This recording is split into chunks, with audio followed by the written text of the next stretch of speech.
में से? हाँ सर।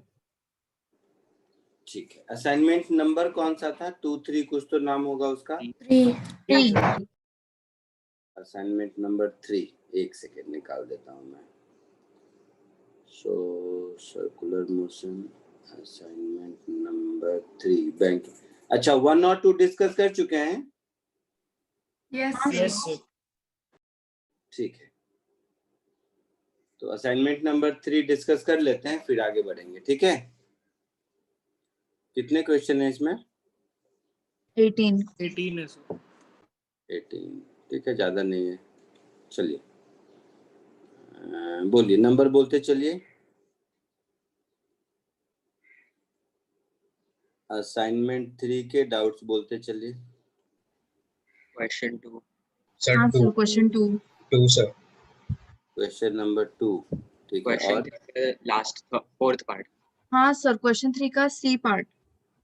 क्वेश्चन 3 का सी पार्ट और डी पार्ट भी। 3 का ही ना? यस। हाँ, तो 3 रहने दो ना, अब सी डी सब है तो चलो 3। और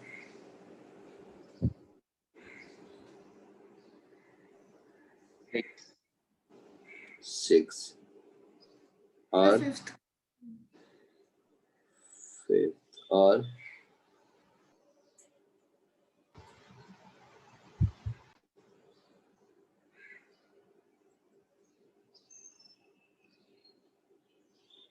बस। सर एक क्वेश्चन 18 है। 18, ठीक है। मैं हाँ सर, लास्ट क्वेश्चन। हाँ सर, 18। उसके बाद बीच वाले सारे हो गए हैं सर 9 भी है। सर क्वेश्चन 8 भी। Question 8 sir 11। 11 18 कुछ ऐड करना है और इसमें? सर 9। सर एक जन 9। 9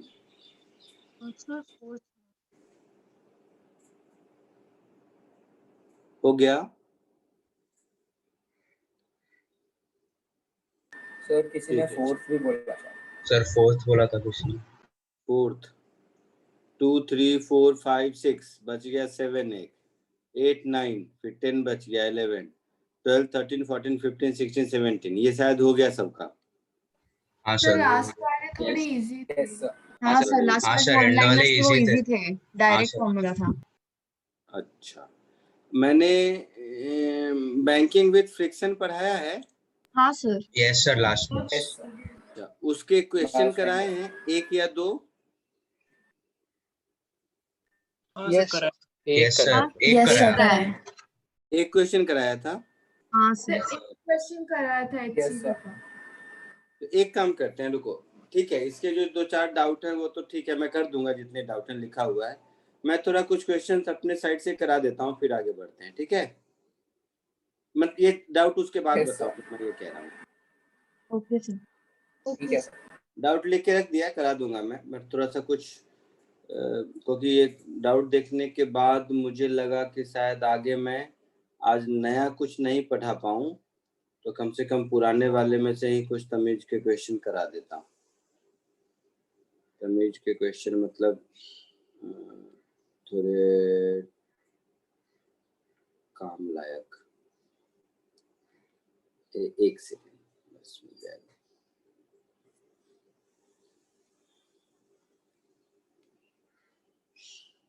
सर्कुलर मोशन।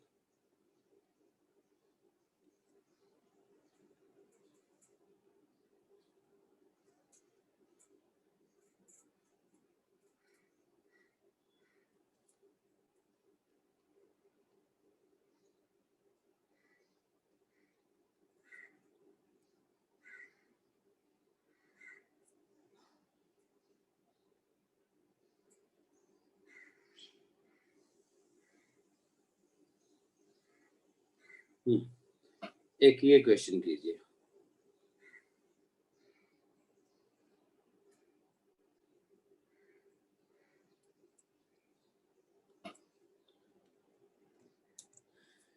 एक ये क्वेश्चन कीजिए। पिछली बार कराया था क्या? एक बार देख तो लो। नहीं सर। नहीं सर, नहीं कराया। ठीक है, अभी कीजिए।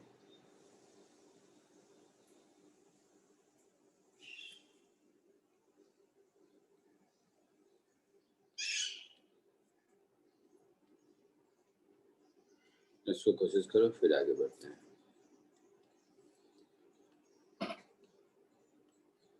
पढ़ने को एक ही टॉपिक बचा है इसमें, वर्टिकल सर्कुलर मोशन। 2 लेक्चर लगेगा, वो हो जाएगा, बट उससे पहले सब चाहता हूँ मैं स्ट्रांग हो जाए आपका टॉपिक।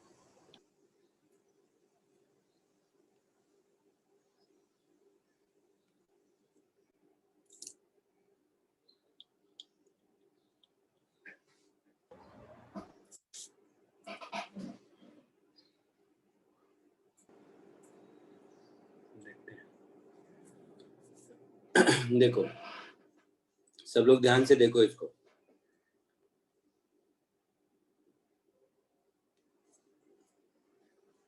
ये कुछ ऐसा हो गया कि ये मेरा हेमिस्फेरिकल बाउल है, ठीक है।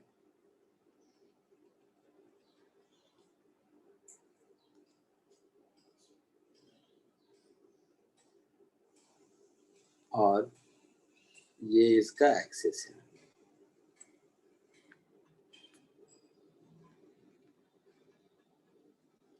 ये इस एक्सिस के अबाउट ओमेगा से घूम रहा है। कोई एक पार्टिकल यहाँ पर है, यही कहानी है ना। यहाँ पर कोई एक पार्टिकल है, तो आपसे पूछा है कि इसके एंगुलर स्पीड का रेंज क्या होगा कि ये पार्टिकल स्लिप नहीं करे। यही क्वेश्चन है। Yes sir. तो देखो, एक तरीका है फंडामेंटली जो करना चाहिए वो ये कि 2 कंडीशन ले लेंगे, क्योंकि स्लिप करने के 2 चांसेस हैं, या तो ऊपर जाएगा या नीचे आएगा, है ना। तो फर्स्ट केस ले लेंगे कि ये ऊपर नहीं जाए, और सेकेंड केस ले लेंगे कि ये नीचे नहीं आए, और फिर उसको सॉल्व कर देंगे। अदरवाइज थोड़ा सा इस डायग्राम को ध्यान से देखें तो ये सॉल्व करके जो हम लोगों ने पहले से स्टैंडर्ड रिजल्ट ले आया है, अगर ध्यान से देखोगे तो ये वही है। जैसे अगर ये एंगल थीटा है, ये इसका वेट mg हो गया, ये बाउल इस पर जो नॉर्मल रिएक्शन लगाएगा कांटेक्ट, वो ये हो गया। और अगर ऐसा हो गया तो ये एंगल थीटा और ये एंगल भी थीटा हो गया। तो ये angle of banking with friction में जो रिजल्ट आया था, अगर हम देखेंगे तो डायरेक्टली वही रिजल्ट यूज कर सकते हैं। Yes sir. बट डायरेक्टली वो रिजल्ट यूज करने में एक गड़बड़ी है। गड़बड़ी ये है कि ये पार्टिकल जिस हॉरिजॉन्टल सर्कल में जा रहा है, उस आर की value capital R sine theta के बराबर होगी,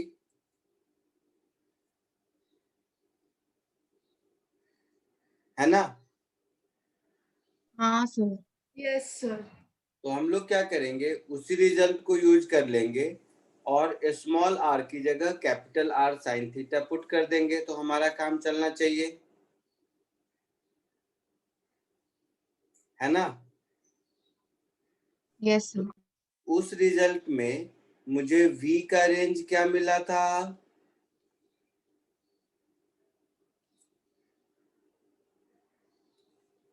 बोलो।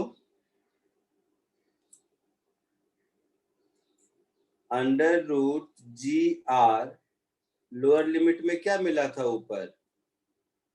Sign theta minus mu cos theta. Sine theta minus mu cos theta, और नीचे मिला होगा cos theta plus mu sine theta. Yes.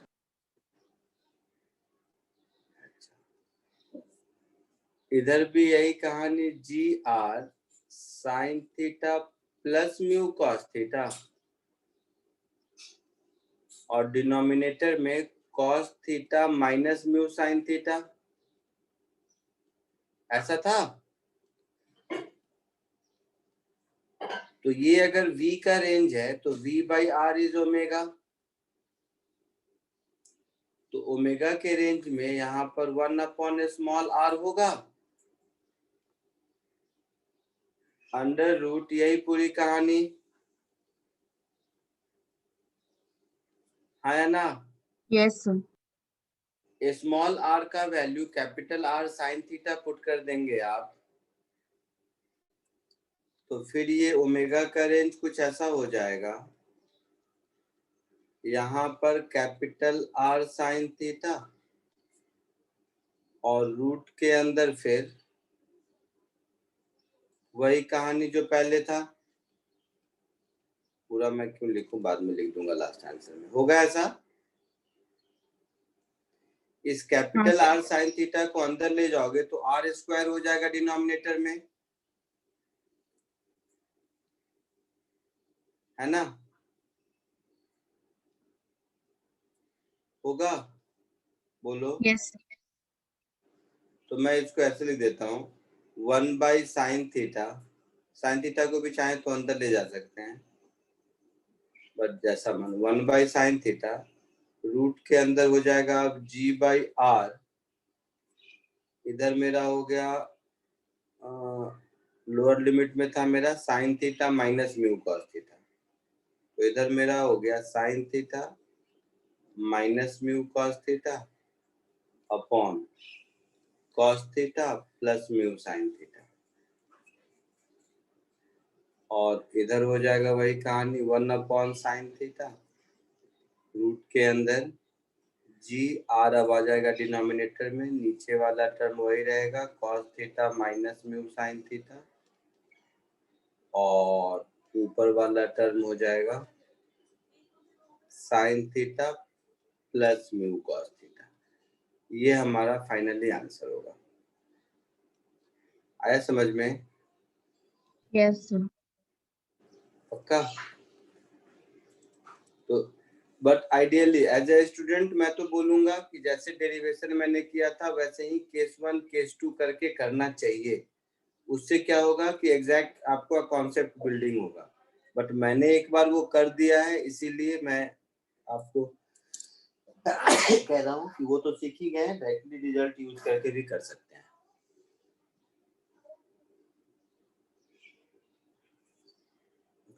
क्या बोल रहे हो? सर रेडियस तो r sin थीटा ही है ना सर, तो ऊपर भी r sin थीटा ही होगा। हाँ, ऊपर भी r sin थीटा ही रहेगा, सही बोल रहे हो, बिल्कुल सही बोल रहे हो, ऊपर भी r sin थीटा ही रहेगा। तो मैंने क्या किया लिखने के क्रम में, अच्छा ये वाला r और ये वाला r सेम है। एक मिनट मैं ऐसा कर देता हूँ, वो स्मॉल कैपिटल का, एक मिनट रुक जाओ, g यहाँ भी r ऐसा लिखेंगे, यहाँ भी g, यहाँ भी r ऐसा लिखेंगे, ठीक है। अब स्मॉल r को capital R sine theta put कर देंगे, तो अच्छा ये साइन थीटा वाला पूरा टर्म अंदर जाएगा ऐसा, इसको तो रहने दीजिए, यहाँ पर ये साइन थीटा नहीं रहेगा, यहाँ पर ये साइन थीटा नहीं रहेगा,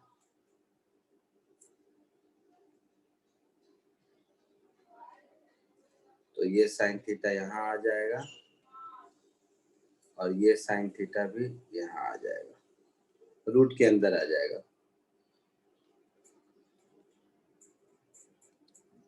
ये आंसर होगा।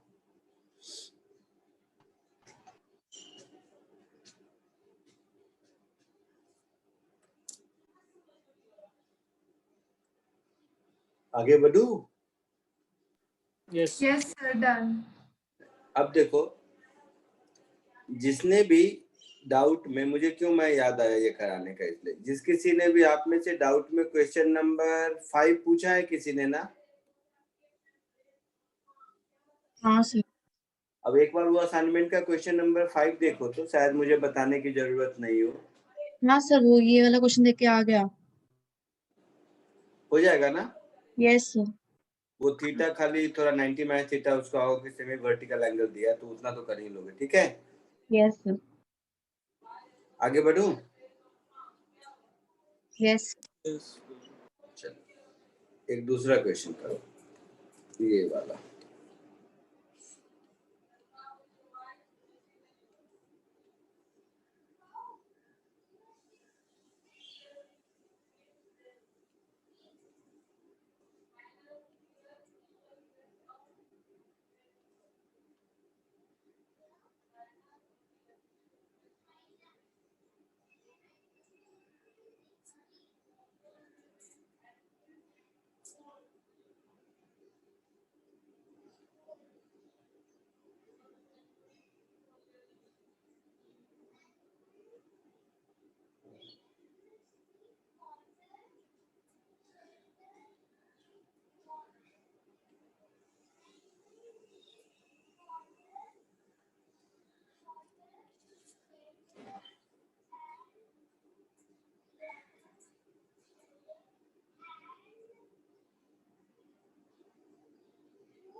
चलो अच्छे समझते हैं सब लोग, इधर देखिए,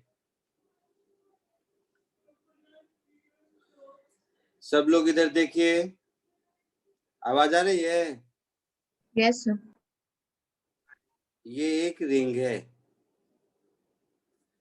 तुम लोग ये पढ़ चुके होगे कि टेंशन इन द स्ट्रिंग क्या होता है? बोलो।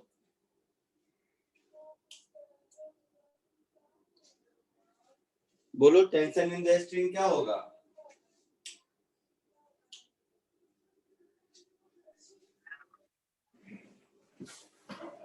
बताओ।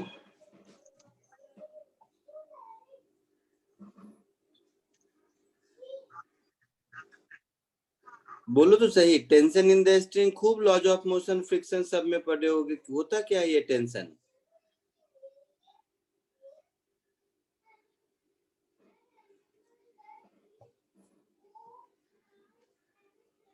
बोलिए।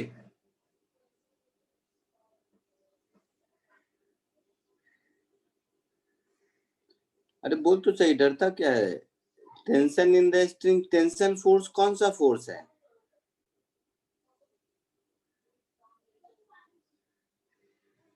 Pulling force. पुलिंग फोर्स है, तो हर पुलिंग फोर्स तो टेंशन नहीं होता है ना। नहीं सर, टेंशन पर तो मतलब केवल पुलिंग फोर्स कह देने से तो काम चलेगा नहीं, स्ट्रिंग में टेंशन क्यों होता है? खैर ठीक है, चलो छोड़ो, देखते हैं, वो बाद में देखेंगे आराम से। Such a way that each part of ring moves with a speed v, मतलब ये ऐसे ऐसे गोल गोल घूम रहा है, यस है ना? तो उसमें से, उस रिंग में से एक छोटा सा पार्ट मैंने कट किया, मुझे उसका डायनामिक्स बताना है। इसके लिए यहाँ देखने में आपको बड़ा सा लग रहा है, लेकिन आप इस पूरे जो मैंने पिंक से बनाया है, जो भी कलर है, इस पूरे को जस्ट एक पॉइंट मास समझिए, ठीक है? मैं माइक्रोस्कोपिक व्यू दिया, इसके लिए वो बड़ा दिख रहा है। क्लियर है? Yes Yes. अच्छा, तो इसको अगर एक पॉइंट मास मान लो, ये एंगल बहुत छोटा है, let it be D theta, तो ये जो कलरफुल दिख रहा है, इसका लेंथ डीएल कितना हो जाएगा? आर इंटू डी थीटा हो D जाएगा। theta. Yes sir. तो इस डीएल पार्ट में मास कितना है? तो इसका मास हो जाएगा, mass per unit length m by l, l मतलब 2 pi r, इंटू ये वाला length r d theta. Yes तो इस छोटे से सेक्शन के मास को हम m upon 2 pi d theta कह सकते हैं, कह सकते हैं। यस तो ये हम ये कह सकते हैं कि ये जस्ट एक पॉइंट मास है, जो पॉइंट मास r रेडियस के सर्कल में सर्कुलर मोशन में है ना? Yes sir. Yes.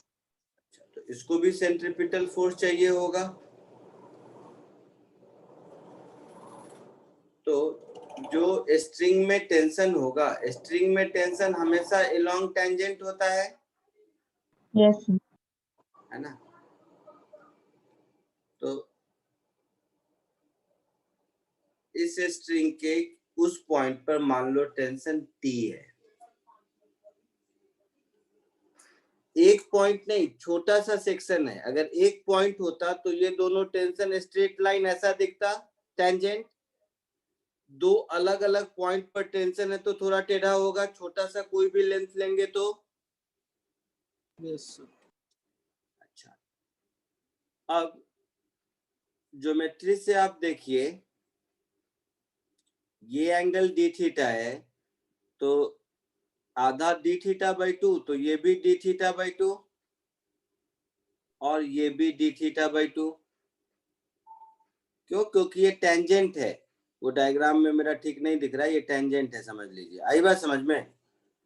यस ये दोनों दो एक्सट्रीम पॉइंट का टेंजेंट है। देखो मैं डायग्राम ठीक करता हूँ, नहीं तो कहोगे सर टेंजेंट नहीं मुझे सर, दिख नहीं। समझ रहा है।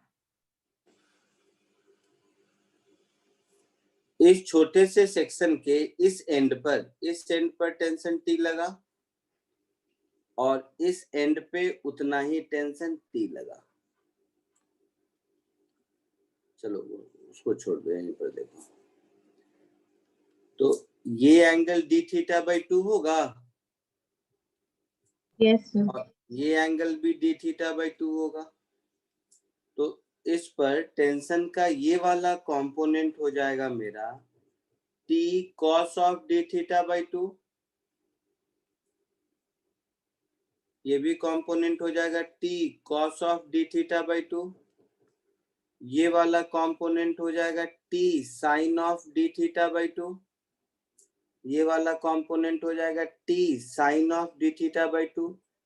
देखने में दोनों दूर दूर लग रहा है क्योंकि मैंने ऐसा पॉइंट मास के हिसाब से अगर देखें तो वो सेक्शन एक पॉइंट मास है जिसमें force toward centre 2t sine of d theta by 2 लग रहा है और ये पॉइंट मास r रेडियस के सर्कल पर v स्पीड से रोटेट कर रहा है। यही कहानी हुई। तो ये अगर कहानी हुई तो मैं इसको ऐसा लिख सकता हूं 2t sine of d theta by 2 is equal to required centripetal force, that is dm omega square r। है ना?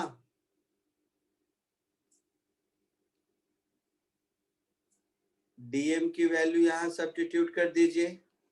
सो m upon 2 pi d theta omega square r। Limit में याद होगा मैंने पढ़ाया था, थीटा छोटा होता है तो साइन थीटा और थीटा की वैल्यू बराबर होती है। Yes sir. तो यहां से टेंशन T की वैल्यू हो गई m अपॉन 2 पाई, ओमेगा को लिख देंगे v बाई आर का स्क्वायर इंटू आर, ऐसा कुछ। तो m upon 2 pi v square upon R, ऐसा कुछ मेरा आंसर होगा। आया समझ में? Yes sir. कॉपी कर लीजिए इसको।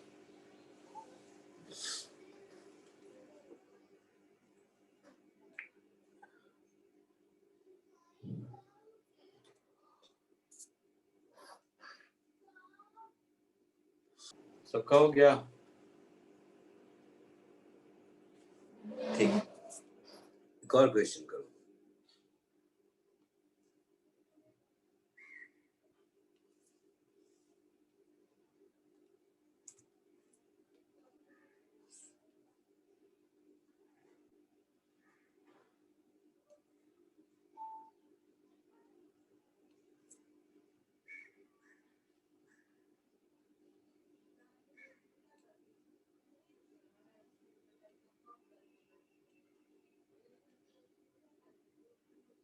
ये क्वेश्चन कोशिश करो।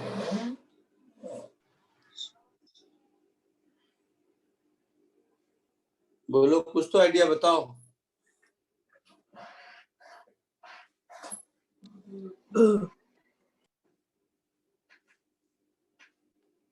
चलिए देखिए इधर, सपोज ये रॉड है, ठीक है, रॉड का लेंथ L दे रखा है, Yes, sir. और ये रॉड इस पॉइंट के अपने एक एंड के अबाउट रोटेट कर रहा है, यही कहानी है ना। तो इसमें जितने भी इनफाइनाइट नंबर ऑफ पॉइंट हैं, ये सब पॉइंट मास सर्कुलर मोशन में होगा। Yes. अलग अलग रेडियस के बट सेम एंगुलर वेलोसिटी के सर्कुलर मोशन में होगा ना, हाँ या ना? Yes, Yes, sir. sir. होगा।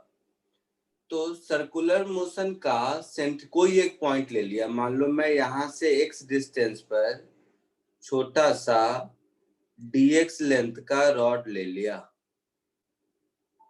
तो यहां से x डिस्टेंस पर अगर dx थिकनेस का, dx लेंथ का एक रॉड ले लिया, तो अब हम ये कह सकते हैं कि ये एक पॉइंट मास है जो x रेडियस के सर्कुलर पाथ पर ओमेगा एंगुलर स्पीड से मूव कर रहा है, हाँ या ना? Yes, sir. ऐसे ही हर पॉइंट अलग अलग रेडियस से मूव कर रहा है।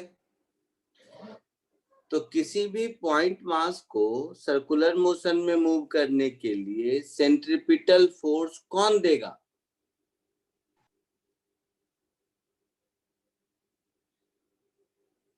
बताओ। Tension. Tension in the string के अलावा कुछ है नहीं, दूसरा तो कोई फोर्स है नहीं।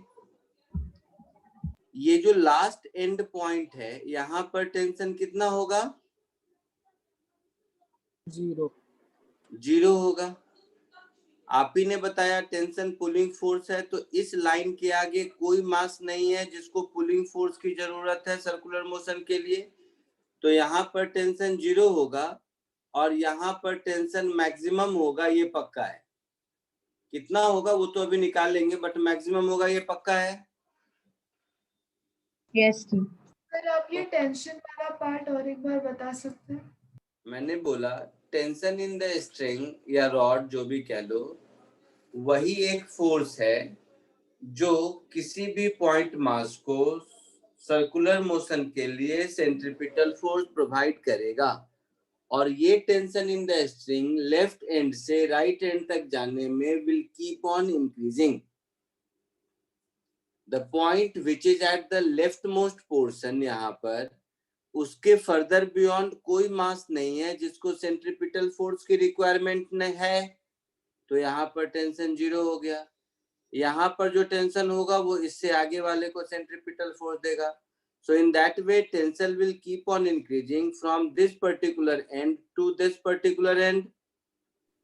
Yes, sir. So at this particular dx length of rod, मैं मान लेता हूं कि यहाँ पर टेंशन T है, तो यहाँ पर टेंशन T प्लस dt होगा। जैसे जैसे राइट से लेफ्ट जाएंगे टेंशन इंक्रीज होता चला जाएगा। Yes, sir. तो केवल इतने पार्ट का अगर मैं इक्वेशन लिखूं, तो dt यही नेट सेंट्रिपिटल फोर्स हो गया, T plus dt minus T, this is equal to dm into omega square into x, ऐसा होगा। Yes, sir. dm क्या होगा? Mass per unit length multiplied by length dx, यही dm होगा। dm का मतलब हुआ है जो ब्लैक से शेडेड पोर्शन है उसमें कितना मास है, तो टोटल लेंथ L है, टोटल मास M है, तो यूनिट लेंथ में M by L मास होगा, तो dx लेंथ में इतना मास होगा। Yes, sir.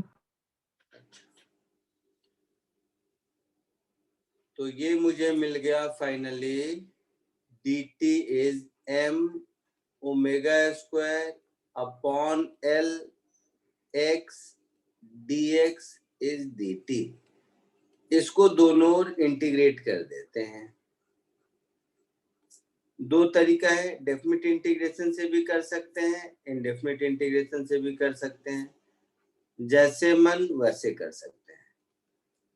तो अगर हम इंडेफिनेट इंटीग्रेशन से करें तो ऐसा लिखेंगे t is equal to m omega square x square by 2 plus constant of integration c, ऐसा लिखेंगे ना।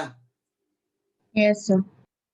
बट अभी मैंने ऊपर बताया x is equal to l पर t की वैल्यू 0 है, अपॉन l भी है, यहाँ पर t की वैल्यू 0 है ना। Yes, sir. तो m omega square l square upon 2l plus c, ये 0 हो गया। तो यहाँ से c की वैल्यू मुझे मिलेगी minus m omega square l upon 2। अब c का ये वाला वैल्यू अगर हम यहाँ सब्स्टिट्यूट कर दें तो मुझे general tension as a function of x मिल गया।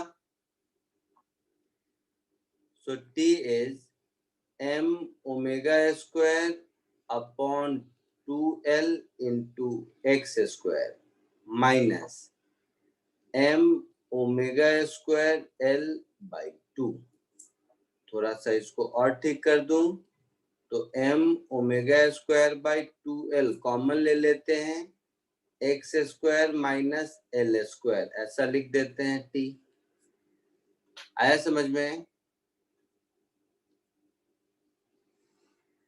Yes, sir. ये हमारा आंसर होगा। ये थोड़ा सा कुछ स्टैंडर्ड क्वेश्चन है बुकलेट के बियॉन्ड, तो मैं सोचा थोड़ा करा देता हूँ, समझ आ गया तो ठीक ही है। आया समझ में? कॉपी कर लीजिए। यस सर, आया समझ में। तो धीरे धीरे देख रहे हैं जो कैलकुलस आप लोग पढ़े हैं उसका यूज हो रहा है। Yes sir. Yes, sir.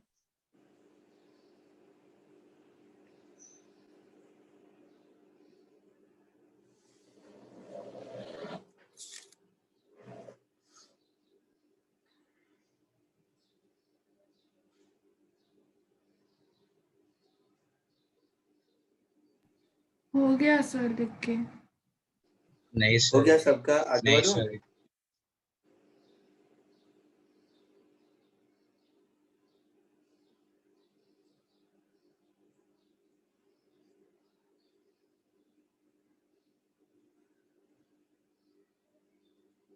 हाँ सर।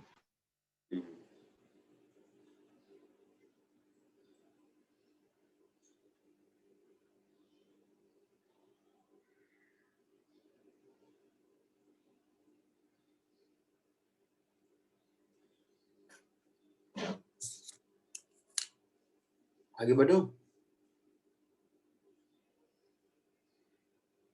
Yes, sir.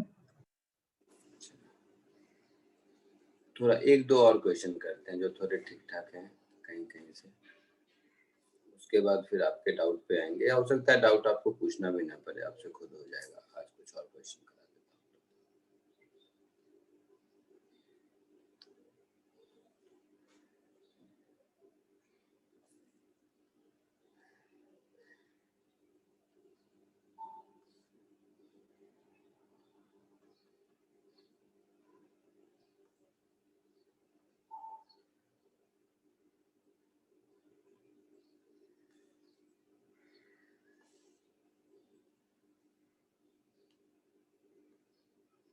एक ये क्वेश्चन कीजिए।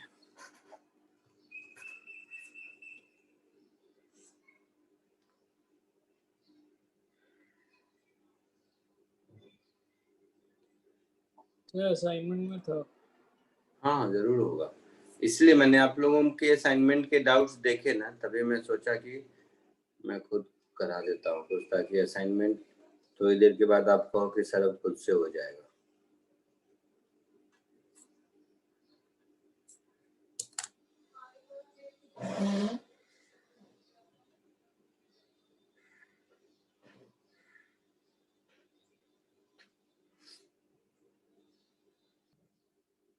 Yes sir. क्या आंसर आया बताओ? तो अंडर रूट 4 आर मतलब root sir 4 R square bracket में mu square g square minus a square.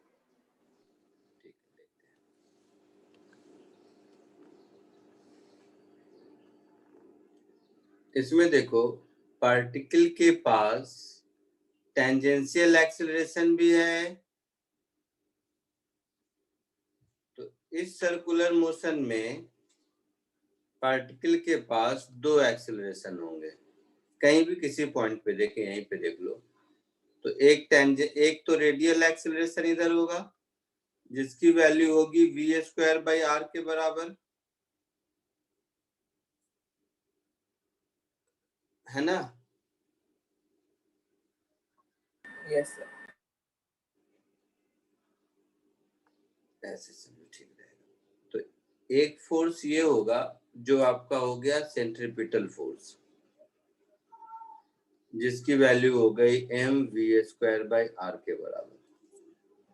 दूसरा फोर्स होना चाहिए टेंजेंशियल फोर्स भी, नहीं तो टेंजेंशियल एक्सेलरेशन कहां से होगा?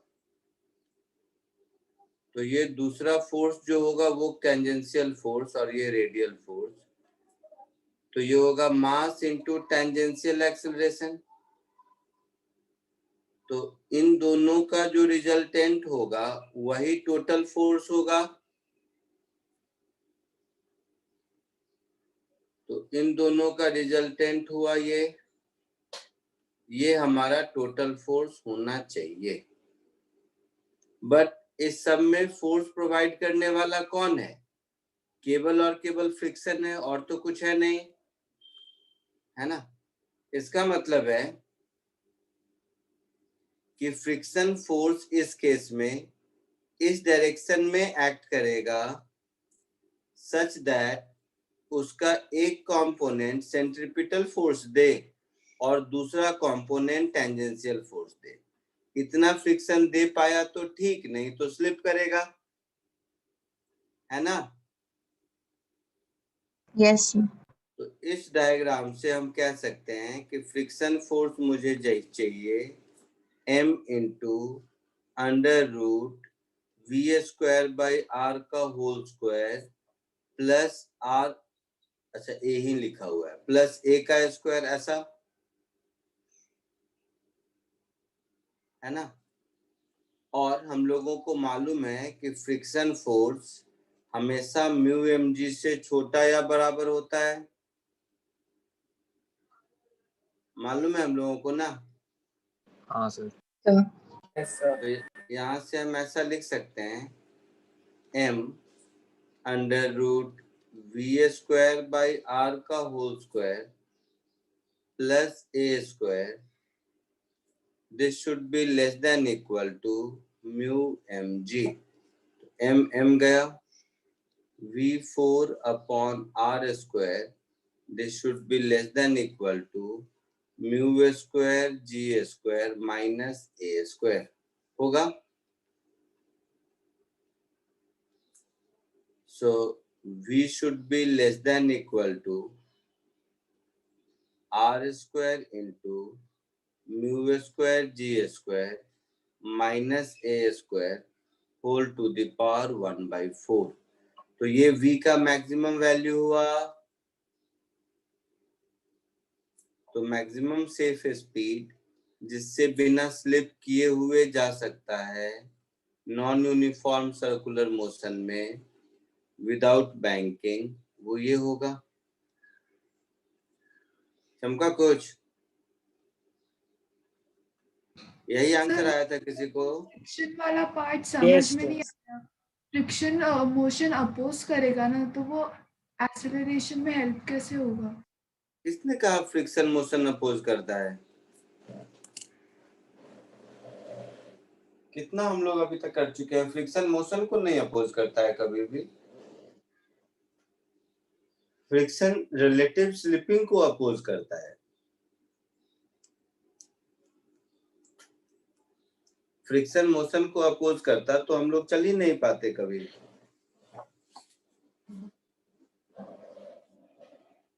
फ्रिक्शन एक सेल्फ एडजस्टिंग फोर्स है, बताया था मैंने, जो रिलेटिव टेंडेंसी ऑफ स्लिपिंग को अपोज करता है, मोशन को अपोज करता है, ऐसा नहीं है।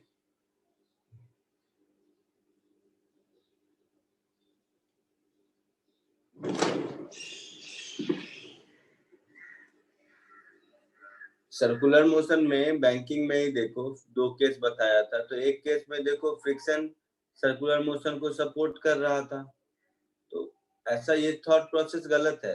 फ्रिक्शन मोशन को सपोर्ट भी कर सकता है, अपोज भी कर सकता है ओवरऑल मोशन को। हाँ, रिलेटिव स्लिपिंग को हमेशा अपोज करेगा, ये पक्का है।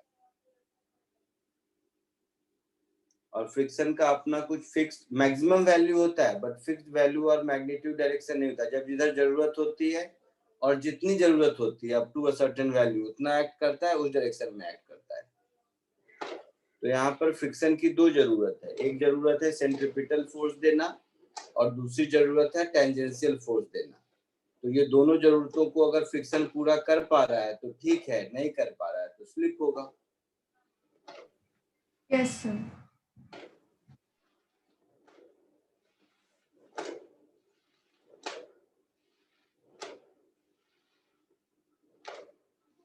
आगे बढ़े।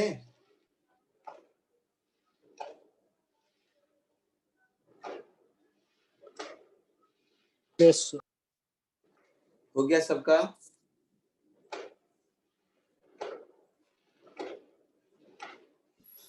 Yes sir.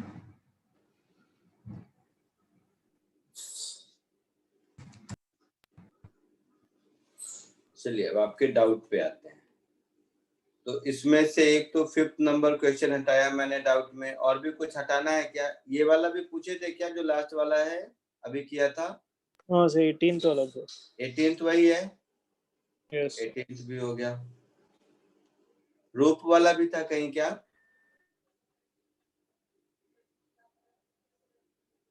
दो जो टेंशन वाले 2 क्वेश्चन किए वो भी था क्या कहीं इसमें? नहीं सर, वैसा कोई नहीं। ठीक है, चलो क्वेश्चन नंबर 2। अब आपके डाउट्स पे आते हैं। सर अभी 8th वाला भी हो जाएगा। 8th में क्या था?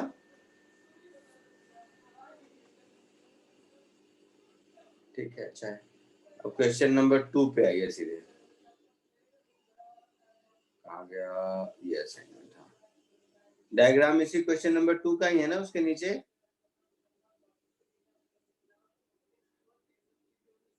हाँ सर। Yes, sir. चलो वो भी कॉपी कर लेना पड़ेगा।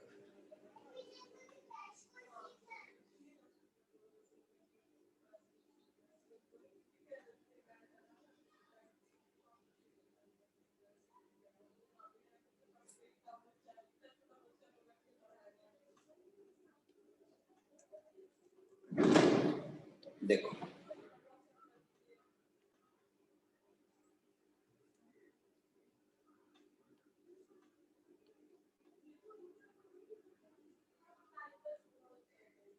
each tire on a 1350 kg car can support maximum friction force parallel to the road surface of 2500 Newton. This force limit is nearby constant over all possible rectilinear and curvilinear car motion ऐसा वैसा is attained only if the car does not skid, ठीक है, under the maximum braking. Find the total time stopping distance s if brakes are applied at point A. अच्छा, तो point A यहाँ पर है, यहाँ पर ब्रेक लगाया when the car speed is 25 meter per second and car follow the central line of the road, ठीक है।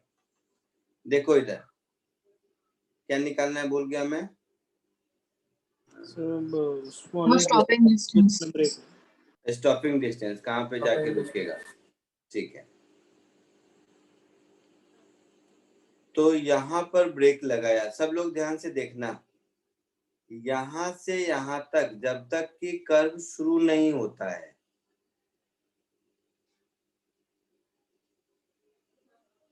यहाँ से यहाँ तक में ये तो रेक्टिलिनियर सीधा सीधा मोशन हुआ। Yes, sir. Yes sir. तो इसका कुछ नाम दे दो बी। तो A to B में पहले तो टोटल फ्रिक्शन फोर्स कितना होगा, म्यू mg, यही होगा ना। Yes, sir. Each tire of 1350 kg car can support maximum force, ऐसा वैसा।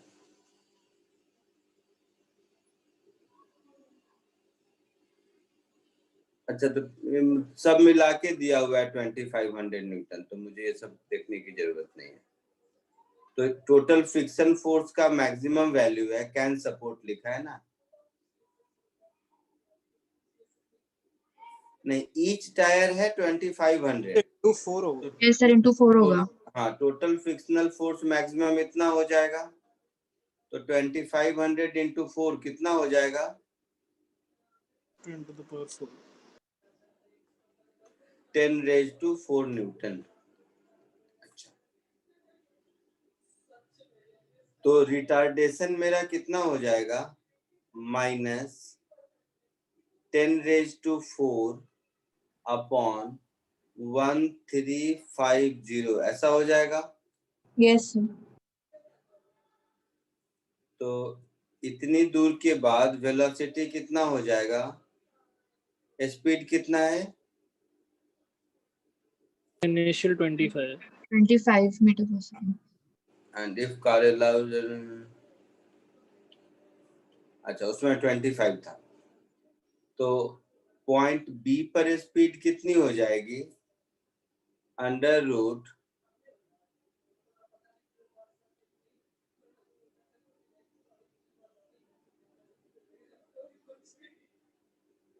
625। 25। नहीं, मैं एक चीज सोच रहा था इसको कि ओरली बता दूं क्या, मेरे दिमाग में एक बात आ रही थी। खैर 2 मिनट, ये जो सीखना है वो सीख लो, फिर एक दूसरा तरीका बताता हूँ। 2 ये हो गया 10⁻⁴ अपॉन 3500 इंटू 10 मीटर हो गया ए से बी तक में, है ना, बोलिए। Yes, sir. तो ये कितना होगा, एक बार बताओ तो जरा सा मुझे। तो v का फाइनल वैल्यू 21.83 आता है।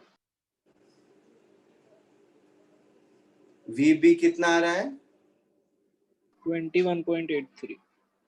21.83 मीटर पर सेकेंड कुछ VB आया। अब B के बाद जब तक कि ये इस तरह का सर्कुलर पाथ है, तब तक तो फ्रिक्शन आपको दोनों देगा ना, जैसा अभी किया था हम लोगों ने।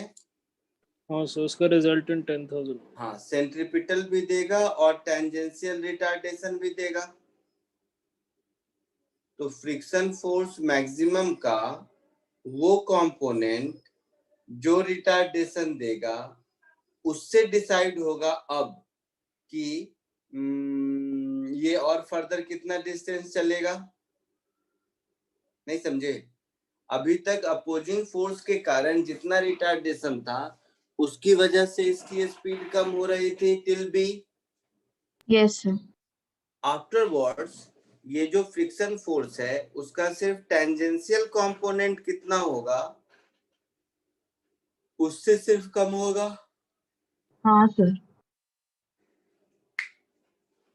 बट वो निकालने के लिए और तो कोई डेटा है नहीं मेरे पास, वो निकालने के लिए और कोई डेटा है नहीं मेरे पास।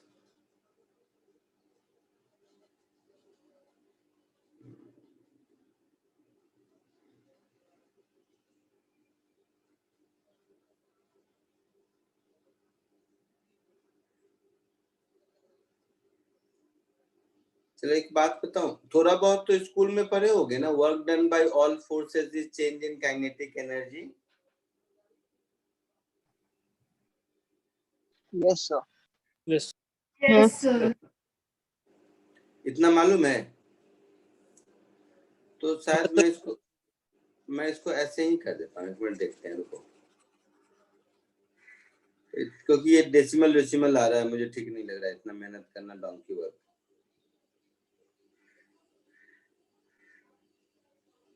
इतना मेहनत करना कोई टैलेंट नहीं है। सबको मालूम है ना, work done by all forces is equal to change in kinetic energy. Yes sir. Yes sir. तो इस ऑल फोर्सेस में हमारा हो गया work done by friction. Car को ब्रेक लगा दिया तो अब इंजन का कोई काम नहीं है, केवल रोड और टायर के बीच का फ्रिक्शन है जो काम करेगा, है ना। Final kinetic energy 0, initial kinetic energy half mv², that is half 1350 into 25 का स्क्वायर। यहाँ तक ठीक है, final minus initial. Yes sir. और वर्क फ्रिक्शन हमेशा डिस्प्लेसमेंट के अपोजिट होगा, तो वर्क डन बाय फ्रिक्शन क्या होगा मेरा, friction force into displacement into cos 180 degree, that is minus sign. समझे कैसे? Yes sir.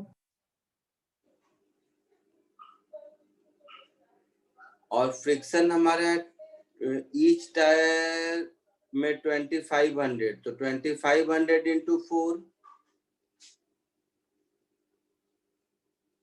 Into s is equal to minus 625 into 1350 upon 2, ऐसा कुछ। तो यहाँ से s की वैल्यू मिल गई, देखिए तो सॉरी आया आंसर क्या? सर बट जब वो कर्व्ड रोड पे जाता है तो एक फ्रिक्शन का कंपोनेंट परपेंडिकुलर भी होगा ना? हाँ, फ्रिक्शन का एक कंपोनेंट परपेंडिकुलर भी होगा और फ्रिक्शन का एक कंपोनेंट, बट क्वेश्चन के लैंग्वेज में एक बार पढ़िए ना, क्या लिखा हुआ है, ऑलवेज पैरेलल टू द, पढ़ो तो कुछ ऐसा लिखा है ना।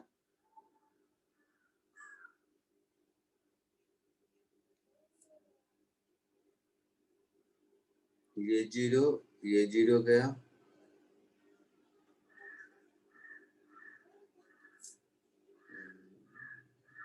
तो ये 2.5 हुआ, माइनस माइनस प्लस हुआ, सो 135 इंटू 2.5 अपॉन 4। देखो तो ऐसा कुछ आंसर आता है? एक बार देखिए तो पीछे से मैच करता है या नहीं। मैं जो कह रहा था वो ये है, क्वेश्चन के लैंग्वेज में पढ़ेंगे तो देखिए क्या लिखा है यहाँ पर कि this force limit is nearly constant over all possible rectilinear and curvilinear motion. ना यहाँ पर, हाँ, maximum force, maximum friction force parallel to the road surface. तो parallel to the road surface जो है वो तो वो टेंजेंशियल डायरेक्शन ही हुआ ना।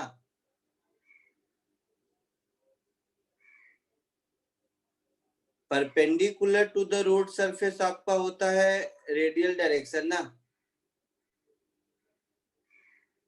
हाँ या ना? Yes sir. यानी कि ये जो फ्रिक्शन हमारा है 2500 न्यूटन, ये टेंजेंशियल डायरेक्शन में एक्ट करता है, रेडियल में बाकी कितना है क्या है मुझे नहीं पता।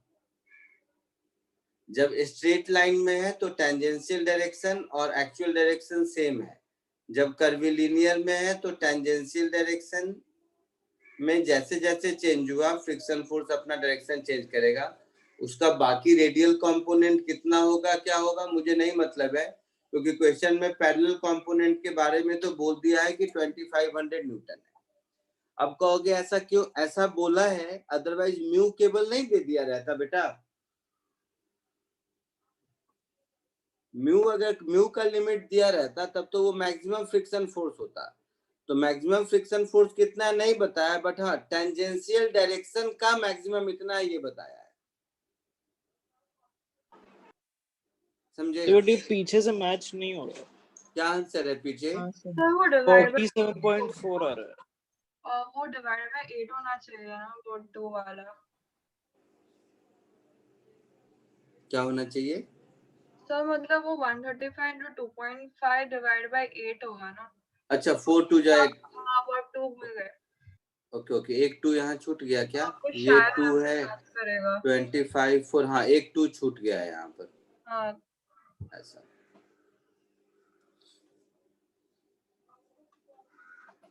आता है क्या? देख लो। फिर भी 42.180 आता है, बट हाँ सर 47.4 42 के आसपास ही आ रहा है। और आंसर क्या दिया है? 47.4। 47.4। अच्छा, क्योंकि फ्रिक्शन का जो कंपोनेंट रेडियल होगा उसका कोई वर्क डन नहीं होगा, क्योंकि वो डिस्प्लेसमेंट के परपेंडिकुलर रहेगा हमेशा ना। नहीं सर, मैंने रेडियल लेके किया तो मुझे 47.4 आ गया था। रेडियल लेके कैसे बताओ? नहीं सर, जो आप पहले दिखा रहे थे ना सर, वो पहले वो स्ट्रेट रोड पे गया, उधर इतनी वेलोसिटी थी। अच्छा वो मेहनत वाला काम। हाँ सर, वो वैसे किया। यार मेहनत वाला काम करना नहीं चाहता, इससे भी आना चाहिए।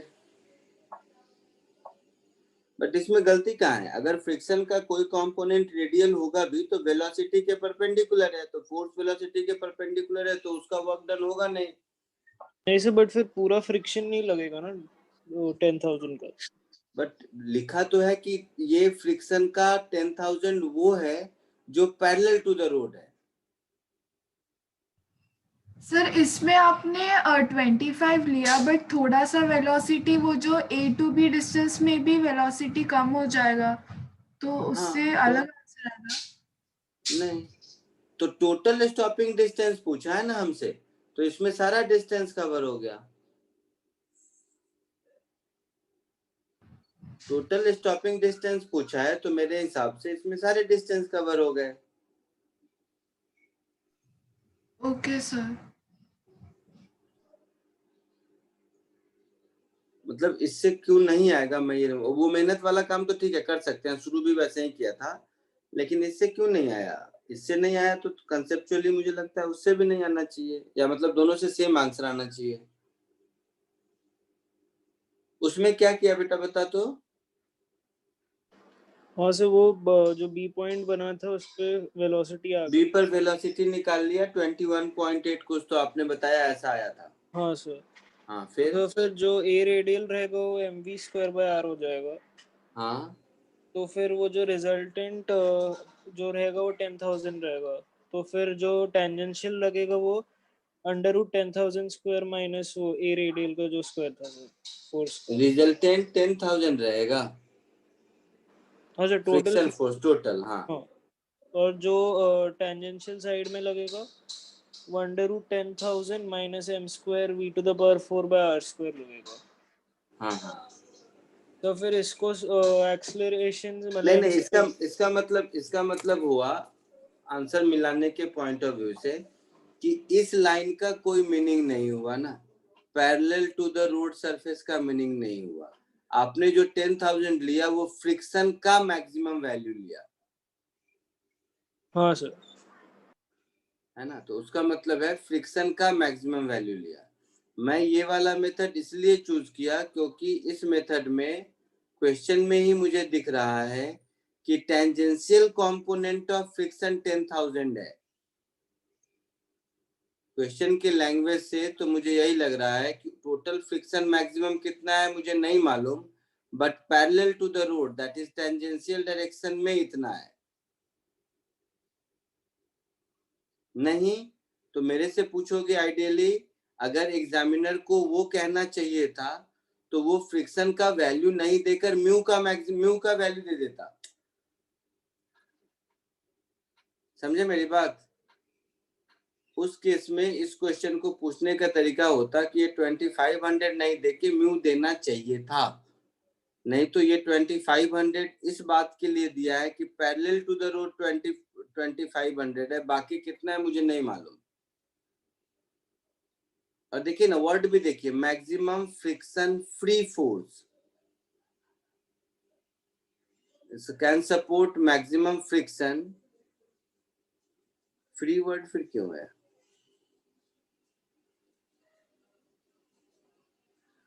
ठीक है पता नहीं।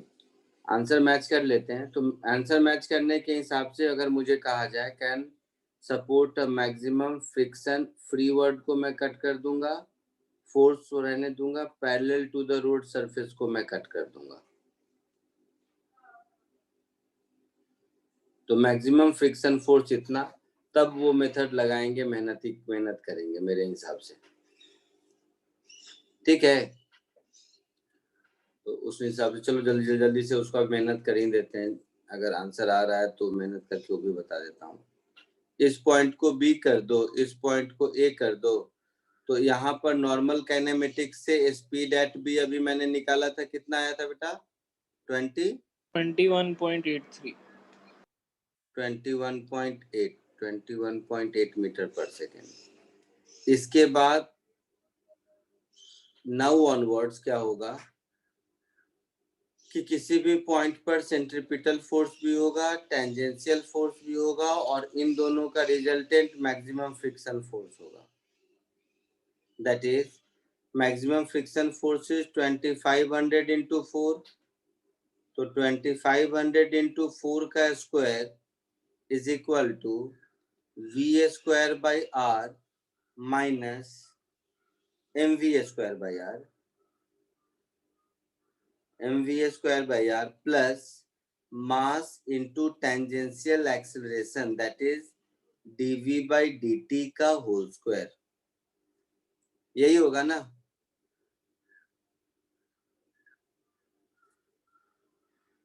ऐसा ऐसा।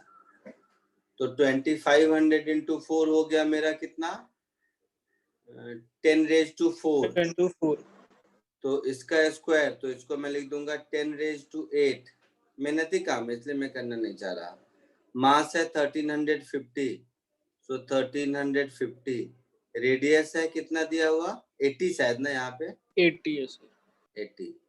तो रेडियस 80, इसका होल स्क्वायर वैल्यू बाद में देख लेंगे, into v raise to 4 plus इसमें भी 3050 का square into dv by dt का स्क्वायर। ऐसा मेहनती काम है ये तो भाई साहब, इतना मेहनत कौन करवाएगा? तो यहाँ से dv बाई dt मेरा v का फंक्शन हो जाएगा, फिर मुझे इंटीग्रेट करना पड़ेगा। सो वैल्यू भी ऐसा गंदा है कि कौन करने जाए इसको। 10 रेज टू 8 अपॉन 1350 का स्क्वायर, ये तो सब में हो गया। तो ये हो गया मेरा V4 अपॉन 80 स्क्वायर प्लस, कुछ हद तक ठीक हो रहा है, dv बाई dt का होल स्क्वायर। ऐसा कुछ।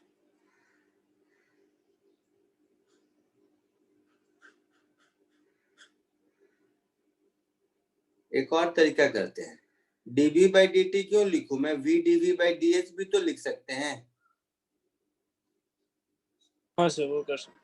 तो उससे क्या होगा, v स्क्वायर का टर्म भी जाएगा, थोड़ा ठीक लगेगा मुझे लगता है, और उससे सीधे ds मिल जाएगा। इसको v dv बाई ds कर देता हूँ, तो इसको v dv बाई ds कर देता हूँ। ठीक है, अब ये मेहनत कैसे करें? ये वैल्यू कोई बताओगे? 10 रेज टू 8 अपॉन 3050 का स्क्वायर कितना होगा? फायदा क्या, फिर यहाँ भी तो 80 का स्क्वायर है।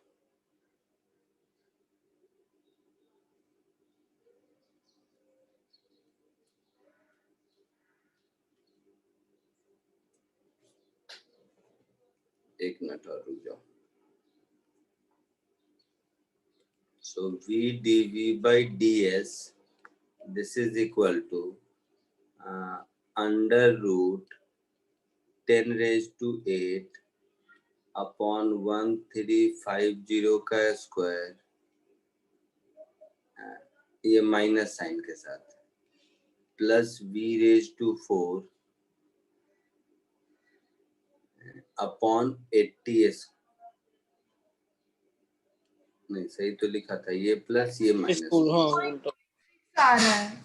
ये माइनस होगा अपॉन 80 का स्क्वायर। लेकिन ये इंटीग्रेशन करना बड़ा गंदा काम है। ये v dv by dx यहाँ v raised to 4, इसका इंटीग्रेशन करना बड़ा गंदा काम है। नहीं मुझे नहीं लगता। तुमने कैसे किया? ऐसे ही किया है? नहीं सर, मैंने क्या किया सर, जो mv² था उसे k ले लिया। बट कांस्टेंट थोड़े ना होगा, v भी तो चेंज करेगा टाइम के साथ। नहीं सर, k मतलब सर कांस्टेंट नहीं सर, फिर उसको सो उधर डिफरेंशिएट किया मैंने तो मुझे dk की वैल्यू आ गई, तो मैंने पूरा v का टर्म सब्स्टिट्यूट कर दिया k के टर्म्स में।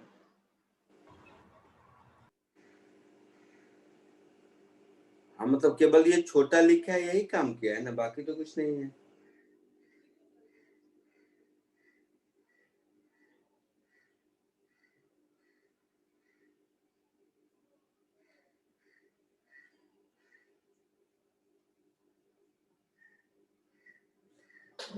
रुक जाओ, मैं इसका कुछ छोटा मेथड देख के बताऊंगा, टाइम इस पे और ज्यादा नहीं देते हैं क्योंकि ये मैंने मजदूरी वाला काम है, मुझे मतलब थोड़ा सा ठीक नहीं लगा ये मजदूरी वाला काम।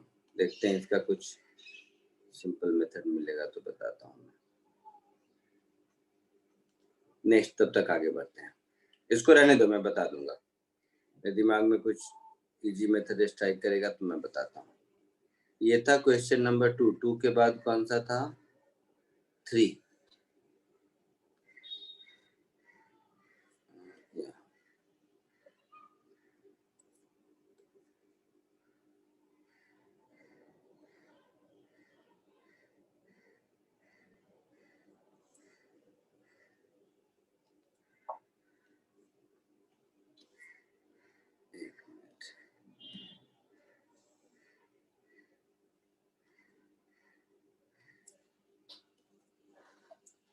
ये रहा क्वेश्चन नंबर 3।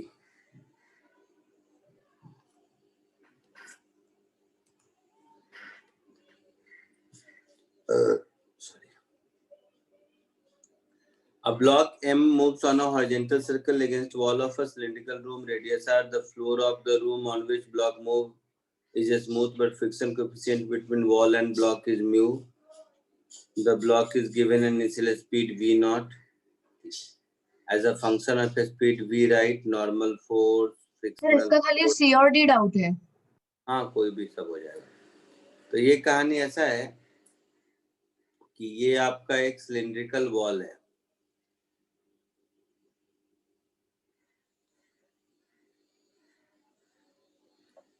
और ये सिलिंड्रिकल वॉल का फ्लोर है।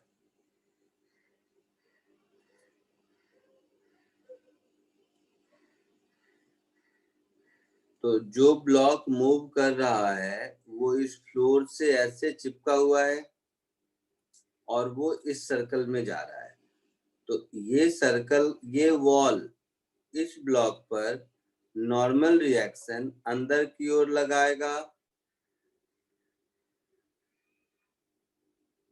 है ना? तो ये Yes. हो गया नॉर्मल रिएक्शन। और जो फ्रिक्शन फोर्स होगा ये तो वॉल के टेंजेंशियल डायरेक्शन में होगा ना। Yes sir. मतलब ये अगर ऐसे ऐसे घूम रहा है तो फ्रिक्शन फोर्स इस केस में इस नॉर्मल के परपेंडिकुलर डायरेक्शन में इधर लगेगा फ्रिक्शन फोर्स, जिसकी वैल्यू म्यू इंटू एन के बराबर होगी। और इसका खुद का वेट mg नीचे लगेगा, लेकिन ग्राउंड सरफेस के बीच कोई फ्रिक्शन नहीं है तो अपवर्ड डायरेक्शन में कोई फ्रिक्शन नहीं होगा। अब एक एक करके, normal force by the wall on the block, तो ये तो हो गया mu mg, sorry normal force हो गया मेरा m v² by r। एक का आंसर ऐसा है। Yes. तो ये हो गया friction force by the wall, तो फ्रिक्शन फोर्स होगा मेरा म्यू इंटू एन, तो म्यू mv² by r, ये बी का आंसर है। Yes, sir. See the tangential acceleration of the block, तो ये फ्रिक्शनल फोर्स जो है ये तो टेंजेंशियल डायरेक्शन में ही लग रहा है क्योंकि सेंट्रीपिटल फोर्स देने के लिए n है ना? हाँ सर। तो हमारा टेंजेंशियल एक्सेलरेशन होगा और ये अपोजिट लगेगा।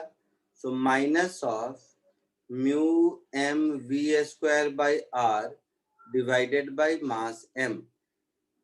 तो m गया, टेंजेंशियल एक्सेलरेशन हो गया minus mu v square by r। ऐसा कुछ आंसर है सी का?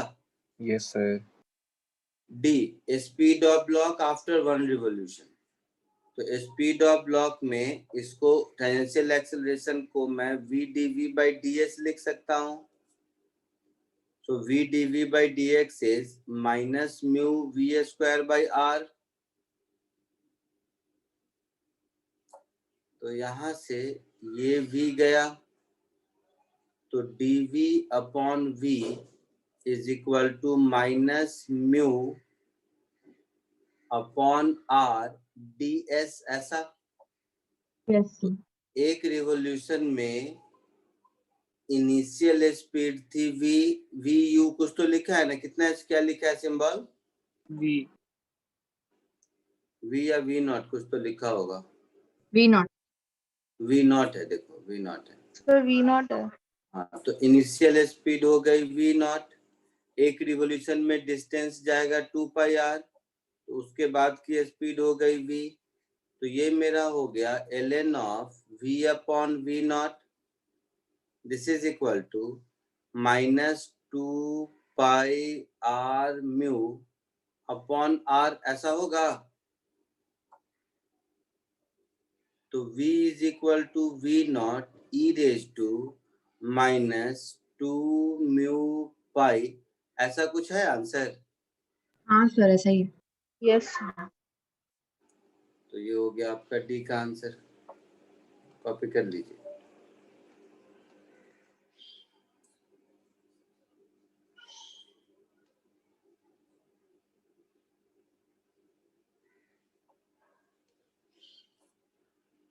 थर्ड के बाद कौन था? फोर्थ तो हो गया, फिफ्थ भी था क्या? नहीं सर, फिफ्थ का आपने बता Yes. दिया। क्या बोल रहे हो बेटा? सर फिफ्थ हुआ, फोर्थ नहीं हुआ। फोर्थ नहीं हुआ। फोर्थ वाले का ही ना अभी बताया मैंने, बैंकिंग ऑफ रूट के जैसा।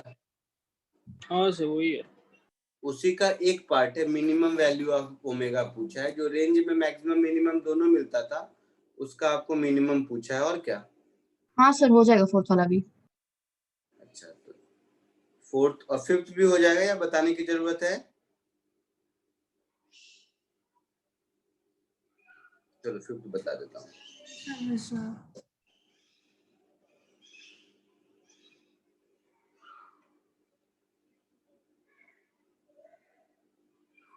अच्छा, इसमें सर्कुलर मोशन है ही नहीं, ये तो फ्रिक्शन का क्वेश्चन है। सर्कुलर मोशन कहाँ है इसमें? ठीक है, देखते हैं।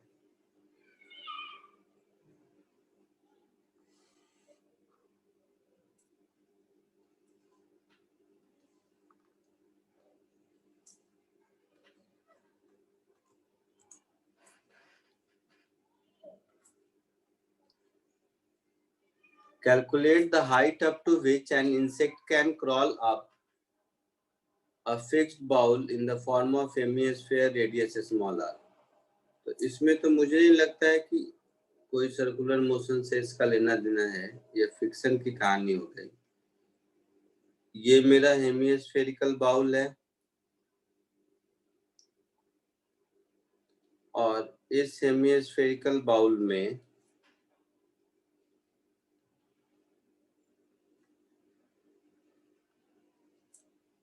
ये है, मान लो मैक्सिमम यहाँ तक क्रॉल अप करता है, तो इसका मतलब है ये एंगल अगर थीटा है तो ये जो हाइट h मुझे निकालनी है,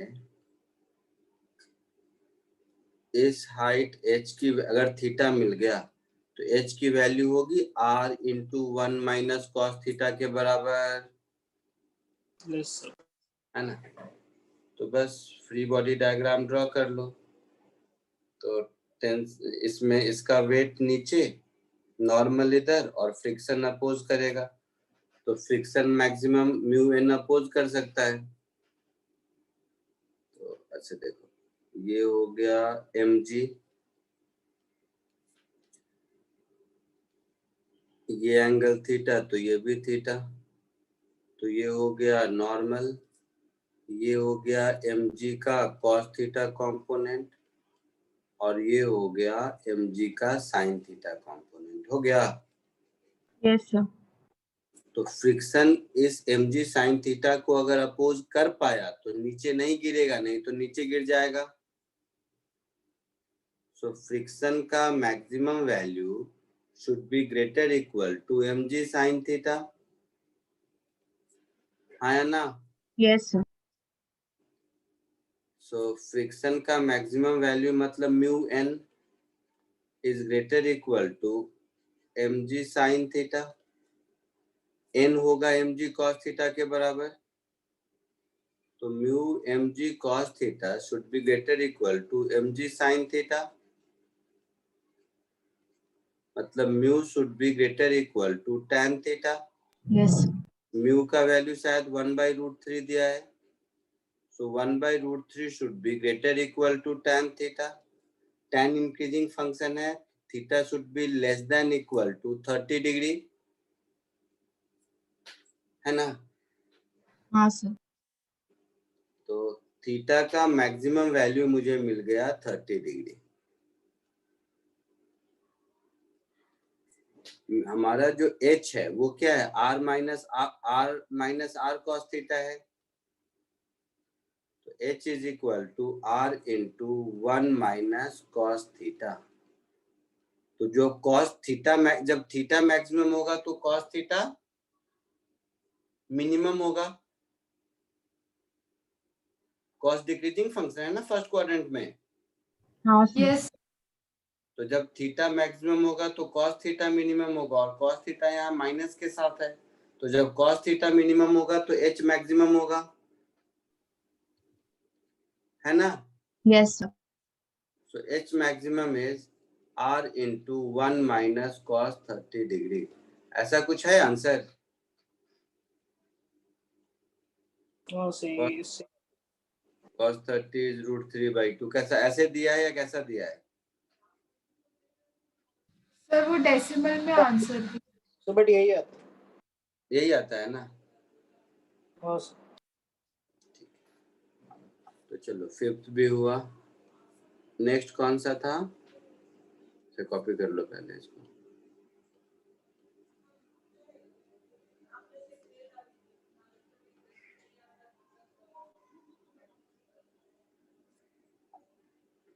फिफ्थ के बाद कौन सा था एक बार खाली देख लूं।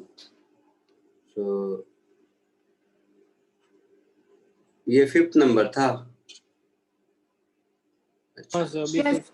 फोर्थ हो गया, अब सिक्स्थ और नाइन्थ ये सब है, ठीक है।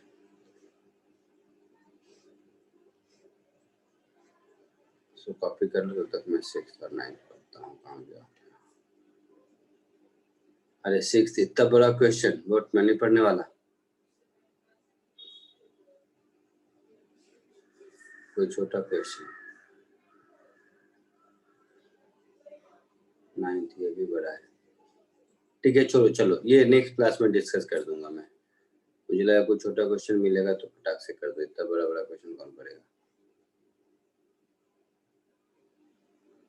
ठीक है, चलिए बाकी नेक्स्ट क्लास में डिस्कस करेंगे। आज के लिए इतना ही।